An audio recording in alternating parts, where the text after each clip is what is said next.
Hello साथीहरू, welcome to my blog. होइन, आज चाहिँ म एउटा महत्त्वपूर्ण कुरा भन्न आइरहेको छु।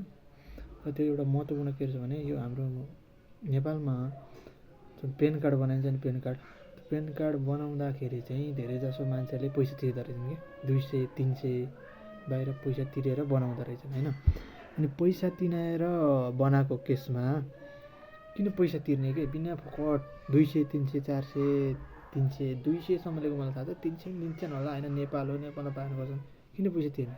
सित्तैमा बन्ने चिजलाई पैसा किन तिर्ने कि? पैसा कमाउनु भनेर सोझा साझालाई लुटेर 200-300 जब फर्म भरेको बेलामा फर्म भर्नको लागि 200-300 लाग्छ। र तपाईँहरूले आफै गर्न सकिन्छ। आफैले भरेर फर्म भरेर अनलाइन फर्म भर्ने, आफैले भरेर केही लाग्दैन, 1 रुपियाँ लाग्दैन। तर यहाँ 200-300 खाइँदो रहेछन् फर्म भरेको।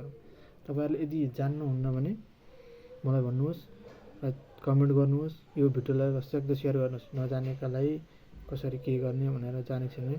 र फकटमा 200 पैसा तिर्ने काम नगर्नुहोस्। फकट किन तिर्ने? हामी आफैले 1 रुपियाँ 1 पैसा खर्च नगरी बनाउन सकिन्छ भने कसैले पैसा तिर्नु पनि पर्दैन।